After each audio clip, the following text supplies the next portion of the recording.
गजाननं भूतगणाधिसेवितं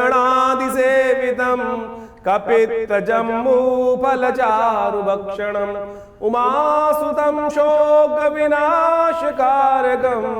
नमामि विघ्नेश्वर पादपंकजम्। 24 तारीख बुधवार का अवसर, दशमी तिथि विद्यमान है और इस दिन ग्रह नक्षत्रों के दृष्टिकोण से ग्रह परिवर्तन कर आपके लिए जो योग बना रहे हैं वो आपको अच्छे समझकर कार्य करना चाहिए। ये योग आपके लिए बड़ा अनुकूल है, लेकिन ध्यान रखें कि ऐसे लोगों के बीच में ना फंसें कि जिनका कोई ठौर नहीं, ठिकाना नहीं।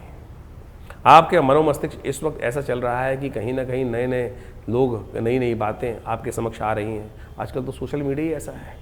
अब जरूरी नहीं है कि प्रत्यक्ष रूप से आदमी आए, फ़ोन पे ही आपको नया चीज़ मिल सकती है और नया कहीं ना कहीं कोई भाव उत्पन्न कर सकता है और कहेगा फ़ोन पर आकर, अरे भैया ऐसा कर लो, ऐसा कर लो, ऐसा कर लो। या सोशल मीडिया पे बहुत सारी चीज़ें हैं, कहीं ना कहीं बहुत सारी चीज़ें, नया विचार मन में आ रहा है, उस पर शोध कर काम करने का प्रयास करना, ये कहीं ना कहीं आपके लिए इस प्रकार का योग चल रहा है।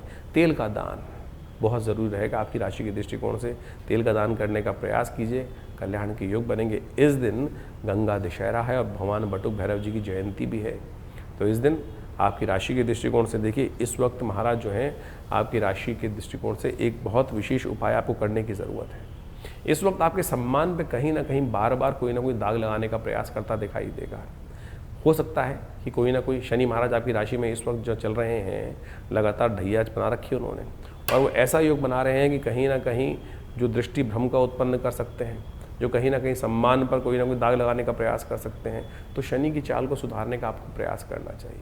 भगवान बटुक भैरव की आराधना करें, भगवान बटुक भैरव जी के मंत्र से सिद्ध करा हुआ रक्षा कवच धारण करने का प्रयास करें। वो कहीं ना कहीं आपके अनिष्टों को दूर करने का योग बनाएगा, कल्याणकारी योग बनाएगा। तो सब चीज़ों को समझकर कार्य करेंगे तो अच्छा रहेगा आपकी राशि के दृष्टिकोण से। 24 तारीख को दशमी तिथि है, गंगा दशहरा का योग इस दिन बनता है। शुक्ल पक्ष की, जो ज्येष्ठ की शुक्ल पक्ष की दशमी होती है, उसको कहा जाता है गंगा दशहरे का योग। लेकिन इस बार अधिक मास था, तो जो दशमी थी वो पहले ही चली गई। तो शास्त्र के दृष्टिकोण से कई जगह इसको वर्णित किया गया है। जो गंगा दशहरा होता है वो अधिक मास में ही बनाना शास्त्र के दृष्टिकोण से है, क्योंकि और इस बार ऐसा योग भी था कि गंगा दशहरा के दिन, उस दिन बहुत सारे योग बनकर आ गए थे अधिक मास के अवसर पर, तो वही श्रेष्ठ था।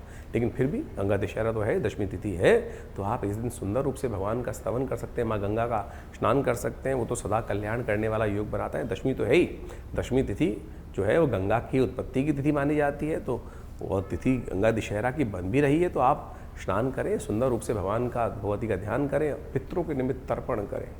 इसके साथ साथ एक सुंदर योग और बनकर तैयार है, बटुक भैरव जयंती। भगवान बटुक भैरव कौन है?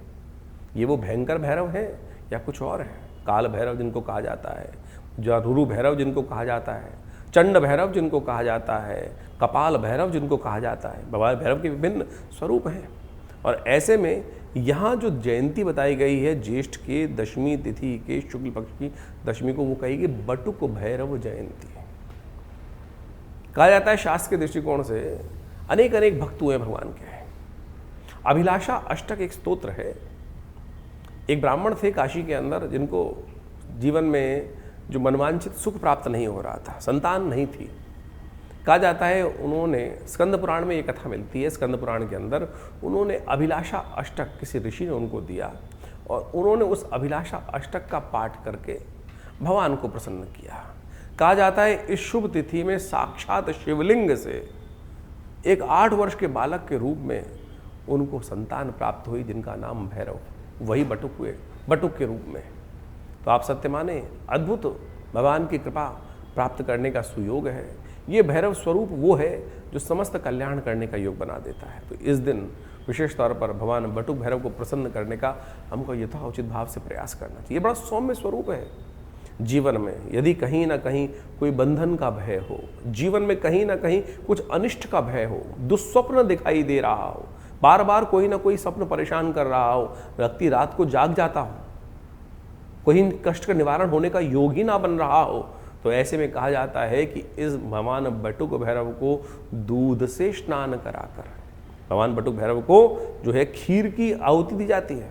खीर की मालपुओं की आहुति, मीठे पुए जो आटे के पुए बनते हैं उनके द्वारा, उनका मंत्र है विभिन्न प्रकार से कर कलित कपाला कुंडली दंडपाणी तरुण देव नीलो व्याल यज्ञोपवीति कृत समय सुपर्या विघ्न विच्छेद हेतु जयति बटुकनाथा सिद्ध साधकानाम। इस प्रकार से भगवान के सुंदर ध्यान कर कर उनका जो मंत्र है ओम ह्रीं बटुकाय आपद उद्धारणाय कुरु बटुकाय ह्रीं स्वाहा, इस प्रकार से इनका मंत्र का स्तवन करते हुए जीवन की कैसी समस्या हो, भय मन में ग्रसित हो गया हो कि ये व्यक्ति मेरे अनिष्ट करने जा रहा है, जीवन में कोई व्यक्ति ऐसा पीछे लग गया हो कि जो आपका कार्य कहीं ना कहीं विघ्न उपस्थित करने का प्रयास कर रहा है, यदि इस मंत्र का स्तवन नित्य प्रति कर किया जाए तो वो व्यक्ति अपने भाव को ही बदल देगा।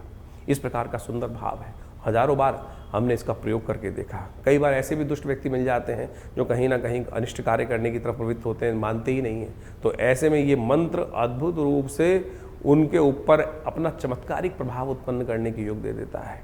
तो ऐसे इस मंत्र का इस सुंदर तिथि पर यदि स्तवन किया जाए, हमने विशेष तौर पर इस बटुक भैरव जी के इस तिथि पर आश्रम पर यज्ञ रखा है। भगवान बटुक भैरव जी का विशेष मंत्रों के द्वारा यज्ञ किया जाएगा। यदि आपके जीवन में भी कोई समस्या चल रही हो ऐसी जिसका कोई निदान आपको वर्षों से ना मिल रहा हो, तो इस बटुक भैरव जयंती पर भगवान बटुक भैरव की प्रसन्नता से खीर के द्वारा यज्ञ जो होगा उसमें अपने नाम से आहुति प्रदान कराने के लिए आप हमारे दिव्य ब्राह्मणों के द्वारा, योग्य ब्राह्मणों के द्वारा जो अनुष्ठान किया जा रहा है उसमें जुड़ सकते हैं और लाभ ले सकते हैं। 25 तारीख बृहस्पतिवार का अवसर, एकादशी तिथि विद्यमान है। निर्जला एकादशी का सुंदर सुयोग लेकर आई आती एकादशी दिखाई दे रही है और आपकी राशि के दृष्टिकोण से इस वक्त ग्रहों की चाल कहीं ना कहीं जो आपके लिए चल रही है वो कई प्रकार के योग बनाती दिखाई दे रही है।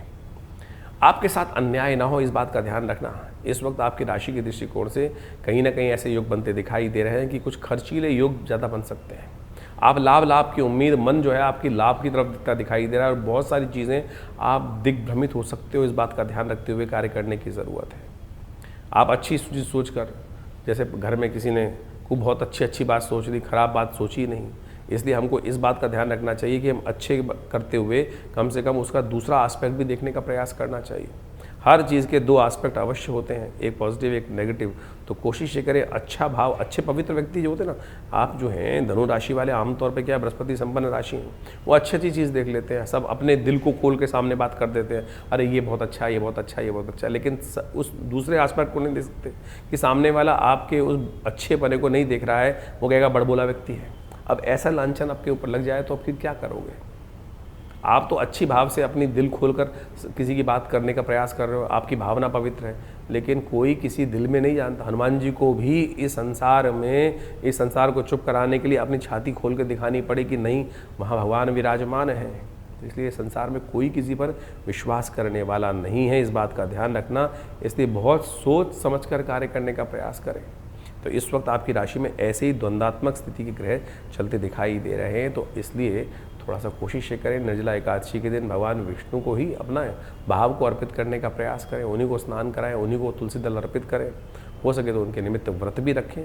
कहा जाता है निर्जला व्रत जो है, एकादशी का व्रत, पूरे वर्ष में एक ही व्रत ऐसा है जो एक ही दिन में पुण्य दे सकता है। निर्जला एकादशी दो शब्दों का बना है कि निर्जल रहते हुए एकादशी। क्यों पढ़ा, किसने किया व्रत, क्या महात्मा है? कहा जाता है कि भारतीय संस्कृति में अनेक कथाएं हैं, पुराणों में जो कही गई हैं, विभिन्न ग्रंथों में बताई गई हैं। एक बार भीमसेन ने, हमारे यहाँ कहा गया है कि हर व्यक्ति को एकादशी में व्रत करने का प्रयास करना चाहिए। अब भीमसेन कहा जाता है कि बहुत अधिक भोजन करने वाले थे, बड़ा शरीर था, उनको भूख भी अधिक लगती थी। अब एकादशी के दिन व्रत रहे तो क्या होता था, और इतना बड़ा शरीर, भोजन मिले ना तो दिक्कत होती थी। एक दिन वो व्यास जी के समक्ष गए और उन्होंने प्रार्थना करी कि महाराज देखिए, मुझे कोई सरलतम उपाय बताएं। आपने कहा, मुझे आपने आज्ञा दे रखी है कि एकादशी के दिन व्रत रखा करो, बड़ी मुश्किल होती है। तब व्यास जी ने कहा चलो कम से कम एक दिन, जो ज्येष्ठ की एकादशी है, उस दिन निराहार रहते हुए, निर्जल रहते हुए, बिना पानी के बिना भी यदि आप ये व्रत कर लो तो पूरी की पूरी जो एकादशी हैं, वर्ष में आने वाली 24 एकादशी हैं, उनका पुण्य आपको इसी एक व्रत से मिल जाता है। कहा जाता है इसी व्रत के प्रताप से जो अब जब यात्रा पे गए, स्वर्ग की आरोहण की यात्रा शुरू हुई थी, तो इसी यज्ञ के कारण से उनको स्वर्ग प्राप्त होने के सुंदर सुयोग बने। बहुत सारे लोग बनेंगे, कहेंगे बीच में कथा के माध्यम से हम, क्योंकि कई लोगों को कहीं ना कहीं मन में प्रश्न उठता ही रहता है, कथाएं बहुत से लोगों ने सुन रखी हैं, वो तो कहेंगे युधिष्ठिर ही पहुँचे थे, भीमसेन तो पहले ही गिर गए थे। वो तो एक परीक्षा थी, उस पुण्य को प्राप्त करने के लिए कौन सा धर्म के साथ चल रहा है, कौन अधर्म के साथ चल रहा है। कहीं ना कहीं व्यक्ति ने कष्ट तो जीवन में कोई ना कोई तो गलत व्यक्ति हो ही जाता है, और वहाँ कहीं ना कहीं व्यक्ति के, लेकिन सत्यवान उसका पश्चाताप करने के अनेक तरीके थे। जो भीमसेन ने व्रत रखा, उसके कारण से, उनके प्रताप से वो भी स्वर्ग को ही प्राप्त किए। तो ये सत्यवान ने व्यास जी की कथा के अनुसार से जो विशेष तौर पर महाभारत के अंदर वर्णित है, तो उस कथा के माध्यम से इसका पुण्य मिल जाता है। इस दिन अपनी श्रद्धा के अनुसार से व्यक्ति को अवश्य जल का दान करना चाहिए, पंखे का दान करना चाहिए, खरबूजे का दान करना चाहिए। कहा गया है भारतीय संस्कृति में बहुत सारे लोग दान पे कटाक्ष कर देते हैं कि धन का दान करने के लिए पंडित जी कह रहे हैं और खुद धन का दान लेते हैं। शास्त्र तो कहता है पत्रम पुष्पम फलम तोयम, भगवान को तो जो भी इनमें चीज़ों को कर दो, जल तक का दान शास्त्र में वर्णित है, और सबसे श्रेष्ठ दान जल का दान ही कहा गया है। तो आप इस समय में इसको करने का प्रयास करें, देखिएगा बहुत सुंदर रूप से आपके लिए कल्याणकारी योग बनेगा, लाभ का योग बनेगा, कष्ट से निवृत्ति का योग बनेगा। जीवन में कहीं ना कहीं जो कष्ट आते हैं हमारे द्वारा किए गए कहीं अपराधों के कारण से ही आते हैं। तो इस निर्जला एकादशी पर कोशिश ही करें, छोटा सा उपाय अवश्य करने का प्रयास करें। भगवान विष्णु का सुंदर पूजन करें, भगवान विष्णु की शालिग्राम शिला पर जाकर उनको स्नान कराइए, पंचामृत से बना हुआ स्नान उनको कराने के बाद तुलसी दल अर्पित करने के बाद पीले पुष्प उनको अर्पित करें, और ओम नमो नारायणाय का स्तवन करते हुए, और फिर भगवान का सुंदर पूजन कर कर नित्य पूरे दिन भगवान के मंत्र का जाप करें। ओम नमो नारायणाय, ओम नमो नारायणाय, या जो भी मंत्र याद, ओम नमो भगवते वासुदेवाय, इसी का मंत्र का जप करने का प्रयास करें। जब मंत्र का उच्चारण बिल्कुल सही होना चाहिए। कई बार लोग मंत्र का जप करते करते थोड़ी सी गलती कर देते हैं, नारायण नारायणाय, नारायण नाय नहीं है, नारायणाय, ओम नमो नारायणाय, इस मंत्र का इसका स्तवन करें। देखिए भगवान की सुंदर कृपा से इसी मंत्र का जप कर कर अनेक अनेक भक्त अपने अपने समय में भगवान को सुंदर, ध्रुव, प्रहलाद इत्यादि बहुत सुंदर स्वल्प समय में ही भगवान की आराधना करके भगवान को प्रसन्न कर लिए, उनका चमत्कार देख लिए। तो आप भी सुंदर रूप से इस सुंदर तिथि पर कहें, स्तवन करें भगवान की कृपा से प्राप्त करने की। गौ सेवा अवश्य होनी चाहिए, और शास्त्र में स्कंद पुराण के अंदर विशेष कथा आती है जिसके अंदर कहा जाता है कि एकादशी के दिन, निर्जला एकादशी के दिन जो जल धेनु दान करता है वो समस्त कष्टों से निवृत्ति का योग बन जाता है। जो धेनु को, यानी किसी गौशाला में जाकर जल इत्यादि का दान करने का प्रयास करें, जल की व्यवस्था करने का प्रयास करें, तांबे के लोटे में जल भरकर दान करने का प्रयास करें, तो आपके बहुत से कष्टों को निवृत्ति करने का सुंदर सुयोग बन जाएगा। तो इस दिन अवश्य इसका कार्य करने से आपके कष्ट दूर करने के भगवान योग बनाते हैं। 26 तारीख शुक्रवार का अवसर है, द्वादशी तिथि विद्यमान है, चंपक द्वादशी का योग बन रहा है और आपकी राशि में कीर्ति योग बनकर तैयार हो रहा है। लाभ के साथ साथ योग समय जो है आपकी दो धारी तलवार पे चलता दिखाई दे रहा है। कहीं ना कहीं आपके विचार लाभ देते देते कहीं ना कहीं नेगेटिव तरफ ना निकल जाएं, इस बात का ध्यान रखना है। अपने मन को थोड़ा संभाल के रखने की ज़रूरत है। इस वक्त आपका मन जो है कहीं ना कहीं बनी बनाई चीज़ों को हाथ से निकाल ना दे, इस बात का ध्यान रखें। ग्रह योग पूरी तरह से आपके सपोर्ट को देते दिखाई बैठे हुए हैं, लेकिन आप जो है बहुत ज़्यादा चीज़ों में इन्वॉल्व होने का प्रयास कर रहे हैं। घर हो तो घर में इन्वॉल्व करने का प्रयास कर रहे हो, बाहर है तो बाहर इन्वॉल्व करने का प्रयास, दूसरों के काम में बेदखल इंतहा विशेष तौर पे आप इंटरेस्ट लेते दिखाई दे रहे हो, दूसरों की बातों को सुनने में आपका मन ज़्यादा लगता दिखाई दे रहा है। इसलिए कोशिश करो थोड़ा स्वांतता सुखाई, इस बात का ध्यान रखते हुए कार्य करने का प्रयास कीजिए, वो बहुत ज़रूरी है। इस वक्त चंपक द्वादशी है, कोशिश करें भगवान के मंदिर में जाकर सुगंधित पुष्पों ने अर्पित करने का प्रयास। सबसे श्रेष्ठ तो ये है चंपा के पुष्प। इस वक्त पूरे ग्राउंड में कहीं जाके देखो, लाल चंपा, सफ़ेद चंपा, ये सब खिली हुई होंगी। 2 फूल चंपा के तोड़ो और भगवान शंकर को अर्पित करने का प्रयास करो, तो देखिएगा आपके भाग्य से जागने का गजकेसरी योग जो बना है वो कहीं ना कहीं लाभ देने के लिए नई उम्मीद लेकर आपके समक्ष आता दिखाई दे रहा है। लेकिन बहुत ज़्यादा विचार करने से, बहुत ज़्यादा चीज़ों को इन्वॉल्व होने से कहीं ना कहीं बहुत ज़्यादा ओवर थिंकिंग कहीं ना कहीं नुकसानदायक हो सकती है, इस बात का ध्यान रखना। इस वक्त ग्रह जो है हर मामले में आपकी ओवर थिंकिंग करा रहे हैं, बहुत ज़्यादा चीज़ों को आप लेफ़्ट राइट करते हुए दिखाई दे रहे हो, वो कहीं ना कहीं ठीक नहीं है। उससे बचने का आपको विशेष तौर पर प्रयास करना चाहिए। 27 तारीख शनिवार का अवसर, त्रयोदशी तिथि विद्यमान है और इस वक्त शनि प्रदोष का योग बन रहा है और आपकी राशि में इस वक्त जो ग्रह है शनि महाराज वो बिल्कुल कतई ठीक नहीं चल रहे हैं। पूरी राशियों में सबसे ज़्यादा कोई ग्रह नेगेटिव चल रहा है तो आपके लिए ये शनि की ढैया ही चल रही है, और इसको ठीक करने के लिए तो आपको लगातार प्रयास करने की ज़रूरत है। 1 वर्ष अभी है पूरा का पूरा, जब 1 से ज़्यादा ही वर्ष है कि शनि की ढैया कई मामलों में, चाहे वो स्वास्थ्य हो, चाहे वो कहीं ना कहीं आपकी ज़मीन जायदाद के हों, चाहे वो नौकरी हो, इन सब मामलों में कहीं ना कहीं शनि महाराज कुछ ना कुछ एंजाइटी परेशानी करने की योग बनाते रहेंगे। चाल सुधारने का प्रयास कीजिए, गलत चाल न करने का प्रयास कीजिए। इस वक्त बाकी सारे ग्रह आपने विचारों को कहीं ना कहीं गलत चालों में डाल सकते हैं। उन गलत चालों से बचने के लिए हो सके तो शनि का मंत्र नित्य प्रति जप करें। शाम को प्रदोष काल है, शनि प्रदोष के समय में विशेष तौर पर आपको शनि का उपाय करना चाहिए। ऐसे में शनि प्रदोष के दिन कुछ खास उपाय हैं वो बताएंगे, वो अवश्य कर लीजिएगा आपकी राशि के दृष्टिकोण से। हो सके तो इच्छू रस से, गन्ने के रस से भगवान शंकर को अर्पित करने का प्रयास करें। इन दिनों 1 साल तक शनि महाराज ठीक नहीं चल रहे हैं, तो ये शनि का धागा कम से कम जिसकी भी राशि ये हो, धनु राशि, उसको अपने पैर में धारण करना चाहिए, हाथ में धारण करना चाहिए। तो इसके धारण कर लेने से कहीं ना कहीं शनि से थोड़ा बहुत रक्षा कवच के तौर पर आपको लाभ होने के योग बन जाएंगे। बहुत छोटा सा धागा होता है, आप शनि के मंत्र को जप करके स्वयं सिद्ध कीजिए, किसी बाबा जी से सिद्ध करा लीजिए, पंडित जी से सिद्ध करा लीजिए। ओम प्रांग प्रींग प्रोंग से शनिश्चराय नमः, या शनि का वेद मंत्र हो, उसका एक प्रोसेस है। शन्नो देवी रविष्ट्रयापो भवन्तु पीतये शन्नो रविष्ट्रवन्तु नः। इस मंत्र का सही से जप कर कम से कम इस मंत्र को जप करवा कर फिर इसको धारण करने का प्रयास कीजिए। बच्चों को धारण करवा दीजिए, नहीं तो ये शनि जिनकी राशि में चल रहा है वो कहीं ना कहीं सफलता में, एग्ज़ाम देने का प्रयास कर रहे हैं, सफलता मिल ही नहीं रही है, बार बार कहीं ना कहीं जितनी मेहनत हो रही है उतना लाभ नहीं दे रहा है। ये सारा इस वक्त एक ही ग्रह खराब कर रहा है। जिद्दी हो गया बच्चा आपका, जिसकी राशि चल रही है वो अननेसेसरी, उसको पता नहीं चल रहा है, लेकिन सामने वाले बैठे को पता चल रहा है कि धनु राशि वाले बहुत ज़्यादा अड़ियल इस वक्त भाव में चल रहे हैं। क्यों चल रहे हैं? क्योंकि एक ही ग्रह खराब चल रहा है, उसको ठीक करने का लगातार प्रयास कीजिए, बहुत ज़रूरी है। शनि प्रदोष का एक ऐसा दिवस है कि जो शनि जब त्रयोदशी शाम को पड़ जाए तब ऐसे में प्रदोष योग बना होता है, और शनिवार के दिन पड़े तो शनि प्रदोष बन जाता है। शास्त्र के दृष्टिकोण से शनि प्रदोष में कुछ खास उपाय यदि कर ली जाए तो वो बहुत कल्याणकारी होते हैं। किन्हीं की व्यक्तियों की राशि में यदि 7.5 चल रही है, ढैया चल रही है, शनि की महादशा अशुभ चल रही है, अंतरदशा इत्यादि चल रही है, तो ऐसे में शनि को मनाने के लिए अवश्य कुछ ना कुछ उपाय अवश्य कर लेने चाहिए। समय समय पर जो प्रभाव है, कई बार समय जो होता है वो साधारण होता है, और कई बार समय बड़ा सुंदर सुयोग लेकर आता है। सुंदर सुयोग ऐसा लेके आता है कि छोटा सा कर्म भी बहुत बड़ा लाभ देने के योग बना देता है। तो ऐसा ही एक योग बनकर तैयार हो रहा है शनि प्रदोष का। तो इस शनि प्रदोष पर क्या करना चाहिए आपको? शनि प्रदोष पर विशेष तौर पर शनि के द्वारा शनि को प्रसन्न करने के लिए भगवान शंकर का तेलाभिषेक करना चाहिए।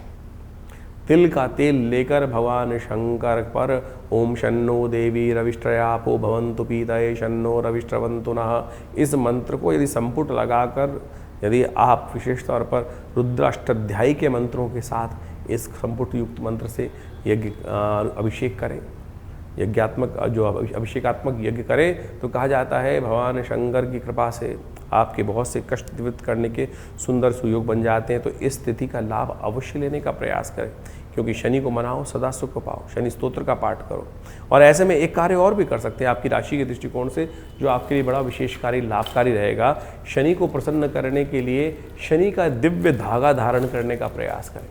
शनि का धागा जो होता है, यदि शनि प्रदोष के दिन मंत्र से सिद्ध कर इस शनि के मंत्रों से सिद्ध कर ओम प्रांग प्रींग प्रोंग से शनिश्चराय नमः इसको धारण कर लिया जाए तो कहा जाता है शनि के तमाम दोष, चाहे 7.5 में चल रहा हो चाहे कुछ भी हो, रक्षा कवच की तरह कार्य करता है। शनि जो विभिन्न राशियों में विभिन्न प्रकार के प्रभाव उत्पन्न करते हैं, तो यदि शनि का ये धागा पैर में बांध लिया जाए शनि के मंत्र से जप करा हुआ, तो व्यक्ति की चाल बिगड़ती नहीं है, क्योंकि शनि सबसे पहले जो प्रभाव उत्पन्न करते हैं वो चाल ही बिगाड़ते हैं। जब चाल बिगाड़ते हैं तो फिर धीरे धीरे सब शरीर भी विकार हो जाता है, और स्थिति भी खराब हो जाती है, मन भी विकार युक्त हो जाता है, बुद्धि भी विकार युक्त हो जाती है। तो अपनी चाल को सुधारने का प्रयास करें। शनि के मंत्र से सिद्ध किया हुआ ये धागा अवश्य धारण करने का प्रयास करें।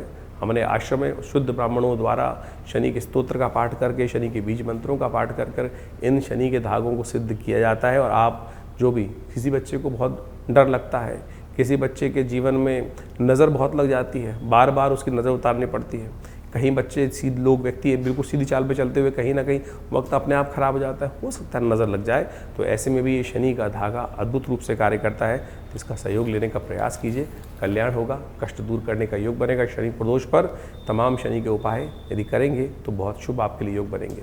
28 तारीख रविवार का अवसर है, चतुर्दशी तिथि विद्यमान है, सर्वार्थ सिद्ध योग लेकर ये तिथि आई है और आपकी राशि के दृष्टिकोण से थोड़ा सा 50% अच्छा, 50% थोड़ा सा कहीं ना कहीं खराब योग भी बन के तैयार हो रहा है। अच्छा सोचिए इस वक्त खास तौर पर, और अच्छे के साथ साथ थोड़ी सावधानी के साथ कार्य करने का प्रयास करें। बहुत ज़्यादा थिंकिंग ना करें, बहुत ज़्यादा एक चीज़ के पीछे हतोत्साहित होकर ऐसे ना हो कि बहुत ज़्यादा अति उत्साहित होकर लग जाए कि यही चीज़ आएगी तो इसके बाद ही काम होगा, ऐसा ना करें। बहुत सारे रास्ते चलते हैं और सब चीज़ों को प्रैक्टिकली तौर पर हमको बहुत सारी चीज़ों को छोड़ देना चाहिए प्रकृति के ऊपर, और जितना प्रकृति के ऊपर छोड़ोगे तो वो कहीं ना कहीं आपके लिए पॉजिटिव योग लाभ देने की स्थिति को उत्पन्न करता दिखाई दे रहा है। इस बात को समझकर कार्य करने की ज़रूरत है। 29 तारीख सोमवार का अवसर, पूर्णिमा तिथि विद्यमान है और इस दिन चंद्रमा परिवर्तन की तरफ जाएंगे। बुध परिवर्तन के लिए बहुत बड़ा योग बना रहे हैं 1-2 दिन में, और उन सब परिवर्तनों का प्रभाव आपकी राशि में आप स्वयं देखने को मिल सकता है। आपके लिए नई शक्ति का योग बनता दिखाई दे रहा है, नई एनर्जी बनती दिखाई दे रही है। उस एनर्जी का उपयोग आपको करने का प्रयास करना चाहिए। सत्यव्रत है इस दिन, भगवान विष्णु का सुंदर ध्यान करें, हो सके तो उनका पूजन करें और उनका पूजन कर कर आप चीज़ों को करने का प्रयास करेंगे। भगवान का आशीर्वाद सब चीज़ों में चाहिए। आमतौर पर कई लोग ऐसे होते हैं कि अपनी ही शक्ति को कार्य करने का प्रयास करें, आपके अंदर भी तो वो शक्ति कहीं ना कहीं परमात्मा की दृष्टिकोण से ही आ रही है। आप सोचें कि हम चंद्रमा आप हमारे सामने विराजमान है, चंद्रमा के अंदर अपनी शक्ति नहीं है, सूर्य से शक्ति आ रही है। वो कहीं ना कहीं सूर्य के अंदर शक्ति जो आ रही है कहीं ना कहीं परमात्मा से प्राप्त करने के योग बन रहे हैं ना, वो शक्ति कहीं ना कहीं किसी ना किसी स्रोत से आ रही है। तो आपके अंदर भी वो शक्ति जो है वो परमात्मा के रास्ते से प्राप्त हो रही है। तो सरल बनो, उस सिद्धांत को पहचानो।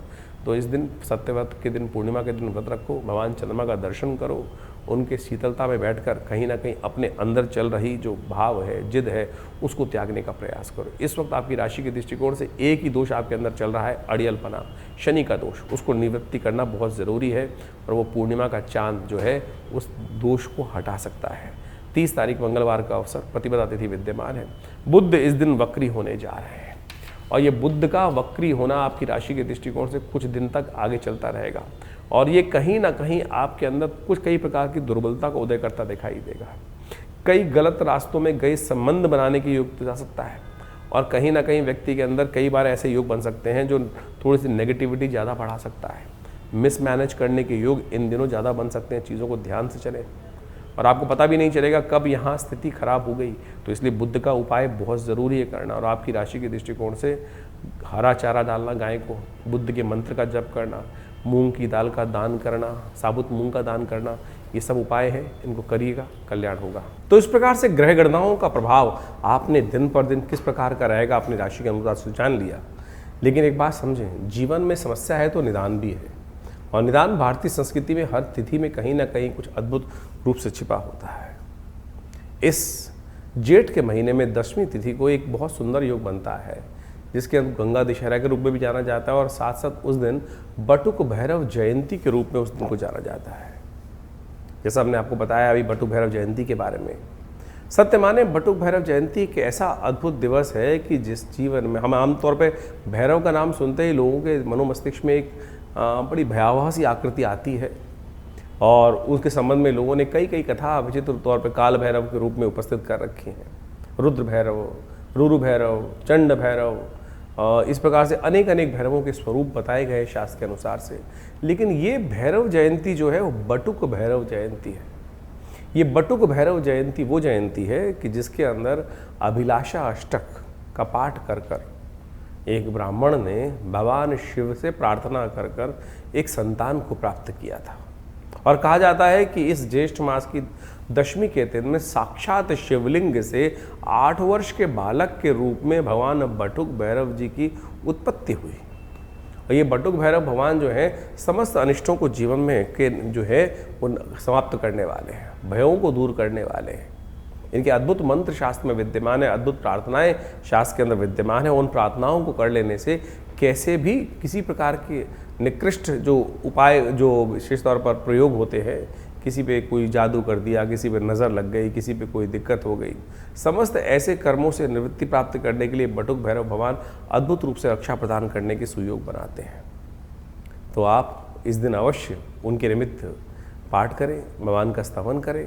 तो ऐसे ऐसे कई प्रकार के जो उत्सव आपके इस जो जून के अंतिम काल में आने वाले हैं, उसमें सब के सब अपने आप में एक अद्भुत जो कथा को लिखे उपस्थित हो रहे हैं। शनि प्रदोष, ये एक ऐसा दोष जो है, प्रदोष है, यानी त्रयोदशी और शनिवार का योग बन जाए। आमतौर पे शनि को मनाओ सदा सुख पाओ, शास्त्र के अंदर लोग इस बात को समझाते ही आए हैं और अनादिकाल से इस बात की कथाएं चलती हैं कि आपके जीवन में जो घटनाक्रम होती हैं, जो कर्म हम करते हैं, उसके अनुसार से हमारे जीवन में कष्ट या सुख प्राप्त करने के योग बनते हैं। यदि शुभ कर्म हो जाए तो जीवन में कष्ट दूर हो जाते हैं, शुभ आगमन हो जाता है, आनंद के योग बन जाते हैं। वहीं कहीं ना कहीं मनसा वाचा कर्मणा, कहीं ना कहीं किसी व्यक्ति से कुछ गलत कर्म हो गए तो उसका भोगना, दंड भी भोगना व्यक्ति जीव को ही पड़ता है। और वही शनि की दशाएं, शनि की अंतर्दशाएं के रूप में आती हैं। और ऐसे में किसी भी के जीवन में यदि कोई दशा इत्यादि अशुभ समय चल रहा हो, ढैया चल रही हो, तो ऐसे में शनि प्रदोष के दिन भगवान शिव के मंदिर में जाकर उनका तेलाभिषेक कर लेने से, आप सत्य माने शास्त्र में जो प्रमाण हैं वो अद्भुत है, इनको कर लेने से आपके जीवन की बहुत सारी समस्याएं दूर होने के योग बन जाते हैं। भगवान शिव पर कोशिश ये करें जो तिल के तेल से अभिषेक करने।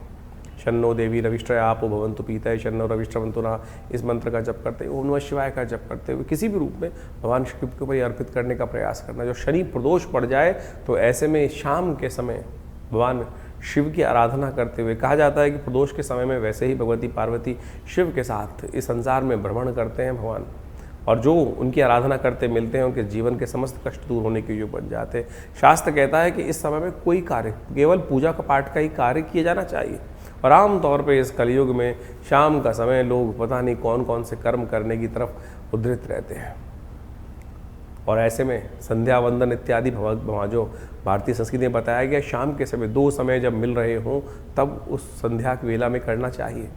अब बहुत कम लोग हैं जो ऐसे कर्म करते हैं। और ऐसे में शास्त्र में जो कथा हमने बताई कि भगवान शिव का आशीर्वाद प्राप्त करने के लिए तो उस समय अवश्य प्रभु का वंदन करने का हमें प्रयास करना चाहिए। तो इस प्रदोष, शनि प्रदोष के अवसर पर कोशिश ये करें भगवान शिव की सुंदर, शनि का यदि कष्ट चल रहा हो, जीवन में ढैया चल रही हो, 7.5 चल रही हो, या शनि का कोई और महादशा, अंतरदशा इत्यादि में कोई कष्ट जीवन में किसी प्रकार का बना हुआ हो, तो कोशिश ये करें तेलाभिषेक, या विशेष तौर पर हनुमान जी के मंदिर में जाकर आप उस समय उनको चोला चढ़ाने का प्रयास कीजिए। सुंदर चमेली के तेल में सिंदूर मिला के जय हनुमान ज्ञान गुण सागर जय कपीस तिहुँ लोक उजागर, इसी मंत्र का पाठ करते हुए उनको सुंदर रूप से ये चोला अर्पित कर कर हनुमान जी को प्रसन्न करने का प्रयास करें। इस शास्त्र में कथा है कि इस दिन यदि ये कर्म कर लिए जाए तो हनुमान जी पर शनि ने जो आशीर्वाद दिया था वो अक्षर सत्य साबित होता है कि शनि उनके भक्तों को, हनुमान जी के भक्तों को कभी कष्ट नहीं देते हैं। शनि स्तोत्र का पाठ कर लो। तो इस प्रकार से जो भी उपाय आपके साथ बताए जा रहे हैं उनको अवश्य जीवन में स्थान देने का प्रयास कीजिए। ये समस्त प्रकार से कष्ट दूर करने के अद्भुत योग आपकी राशि में स्वयं बनेंगे। तो इस प्रकार से आपके मन में कोई प्रश्न चल रहा हो तो चिंता ना करें, ये कार्यक्रम आपका अपना कार्यक्रम है। आप हमारे जो नंबर्स हैं उन पर व्हाट्सअप मैसेज भेजने का प्रयास करें। हम तुरंत कुछ ना कुछ जो भी आपकी डिटेल्स होंगी उसके अनुसार से आपको जो समस्या का निदान अवश्य देने का प्रयास करेंगे। और आपकी समस्याओं का निदान देने के लिए तो आश्रम में बहुत सारे और भी कार्यक्रम चलते हैं।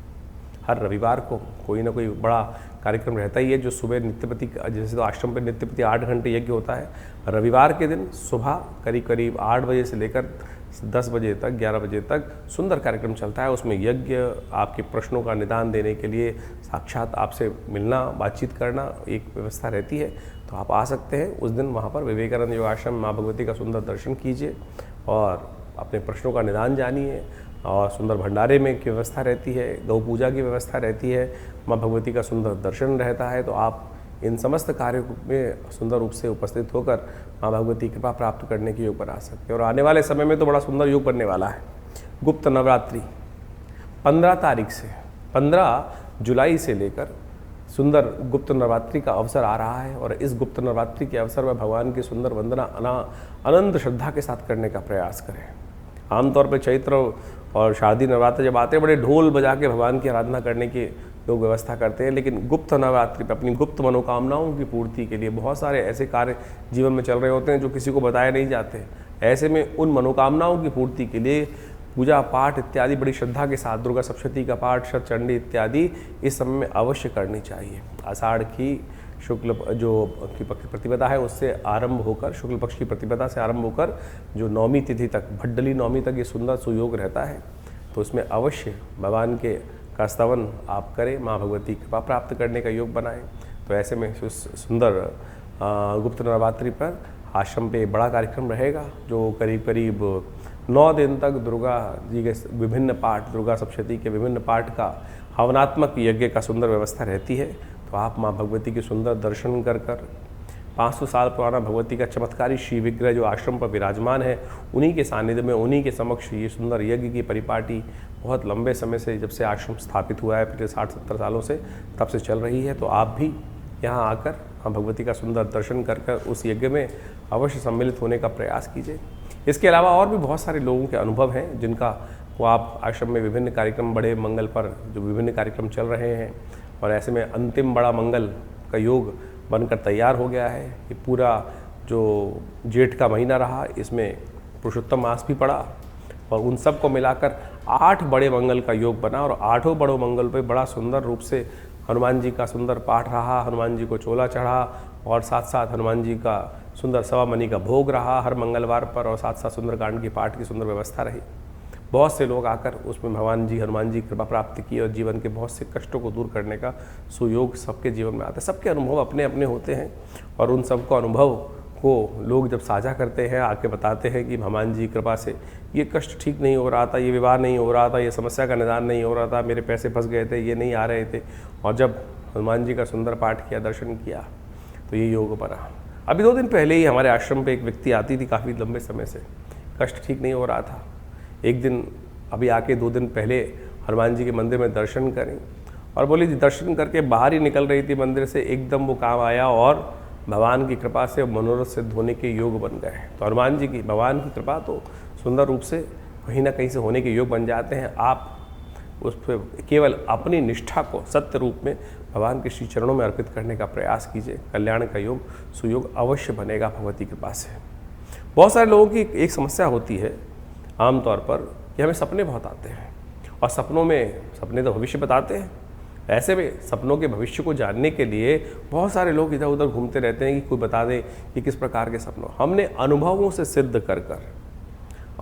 सिद्ध कर बहुत सारे परिष्कृत पद्धति से विकसित कर भारतीय शास्त्रों के अध्ययन कर हमने एक किताब लिखी जिसका नाम है क्या कहते हैं सपने। आपके सपने सत्य बोलते हैं। आपको रामचरितमानस के अंदर वो आख्यान याद होगा कि जिसके अंदर त्रिजटा ने एक सपना देखा, सपने वानर लंका जारी, और जिस प्रकार से वो जो घटना सपने में देखी त्रिजटा ने, वो सत्य साबित हुई। बिल्कुल हनुमान जी वहीं बैठे हुए उस सपने के बारे में त्रिजटा बता रही थी और सुन रहे थे, भगवान का निर्देश प्राप्त कर रहे थे कि ये कार्य कर दो। तो सपने आपको भविष्य बताते हैं। आपके जीवन में जो सपने आ रहे हैं, क्या बता रहे हैं, क्या होने जा रहा है वो आपके सपने में।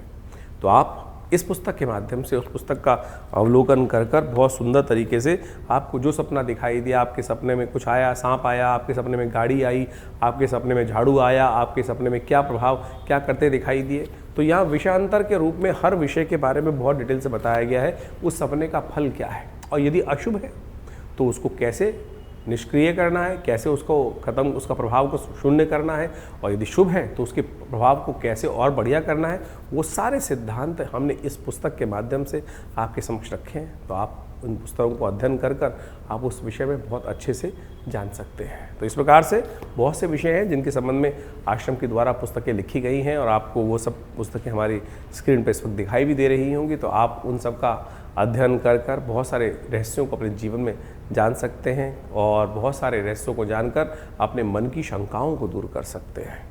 विवेकानंद योगाश्रम पिछले करीब 17 सालों से इसी पराविद्याओं के क्षेत्र में कार्य कर रहा है। हॉस्पिटल बनाया हुआ एक बहुत बड़ा योगा प्राकृतिक चिकित्सा आयुर्वेद का हॉस्पिटल है। वहाँ भी भारत सरकार के पैनल पर यह हॉस्पिटल है, दिल्ली सरकार के पैनल पर हॉस्पिटल है, बहुत सारी संस्थाओं के माध्यम से, इंश्योरेंस के पैनल्स पे ये हॉस्पिटल कार्य कर रहा है। तो आप सब अपनी चिकित्साओं, विभिन्न बीमारियों को दूर करने की दवा और दुआ का एक साथ सुंदर मेल है। जिस आश्रम पे नित्य 8 घंटे यज्ञ होता है, महामृत्युंजय मंत्र के द्वारा आहुति भगवान शंकर के निमित्त दी जाती हैं, और साथ साथ जो भी चिकित्सा के माध्यम से जो निदान दिए जाते हैं उन दोनों का मिश्रण, दवा और दुआ का दोनों का प्रभाव बड़ा अद्भुत देखा जाता है। बड़े बड़े समस्याएं बहुत क्षण मात्र में ठीक हो जाती हैं। तो आप भी आइए, जुड़िए माँ भगवती के सुंदर सानिध्य में, आश्रम पे आकर इन समस्त कार्यक्रमों को लाभ लीजिए। धन्यवाद।